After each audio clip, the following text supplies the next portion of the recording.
All right, going over to the AFC side, guys. This one, the highest point total of the entire slate. The Bills going to Jacksonville.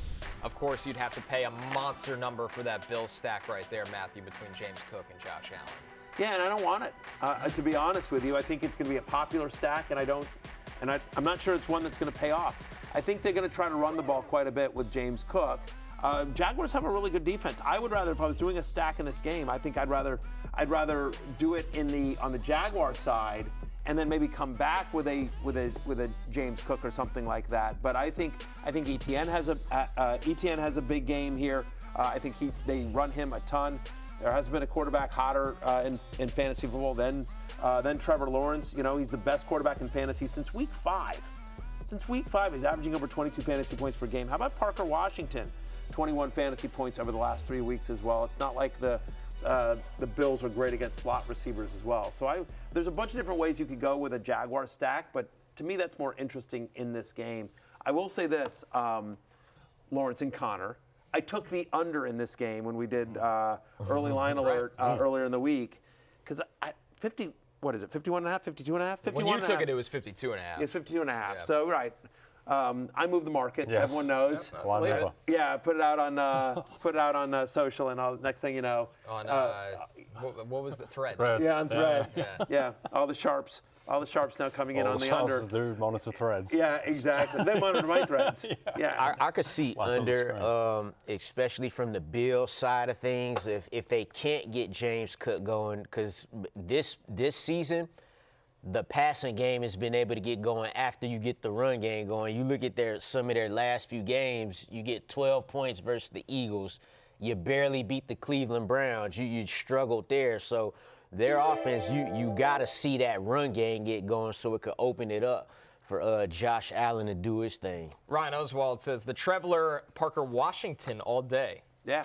I can get behind that. It's been a stack that's been working along. I mean, just how do you see these guys going against this defense, this Bills? I mean, the reason I took the under is I think the Jaguars have an underrated defense. The game's in Jacksonville, and I think both teams will try to go run heavy, which limits possessions. And so, assuming there's not a pick six or a fumble, some sort of quick score like that, this one doesn't feel like a shootout to me.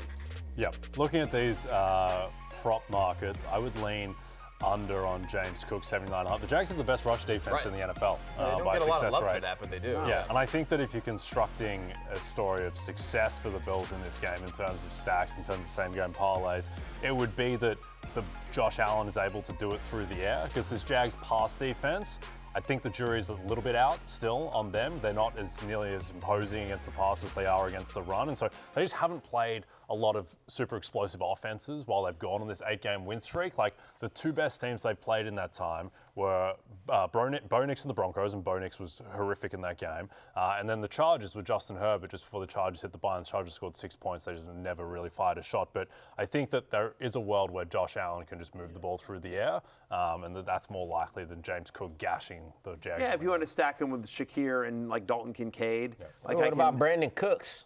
Brandon Cooks. He made some big catches versus the Eagles. He definitely did that. Like, is that receiver for the Bills? Is one of those receivers going to make those type of plays? I think that'll be the difference in this game, and that's why I would lean under too. And a question for everybody here: where was Brian Thomas on that list of over-unders? I didn't see him. He doesn't make it these days. Khalil Shakir was at 44.5.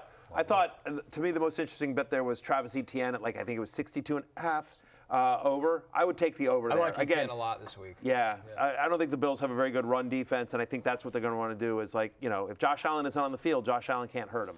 42.5 for Brian Thomas. Yeah, wow. Sad state of affairs. Against not a particularly frightening cost. But I'd probably take the under if I had to bet that. That's not a line I feel great about. No. The Bills are good on the back end. As much as we clown their run defense a lot, they vary up their coverages. They're very reliable on the back end. Yeah, it's not a great matchup for BTJ. But Parker Washington and Jacoby Myers seem to get theirs. Hey, it's Matthew Berry from NBCSports.com and RotoWorld.com. And I want to thank you so much for watching whatever it is you just watched. Or if nothing else, being too lazy to click out of the autoplay after this video started, after whatever it is you actually wanted to watch finished. But now that you're here, I'd like to take a moment here to ask you respectfully, respectfully now, okay? I'm asking you respectfully to subscribe to the NFL on NBC YouTube channel.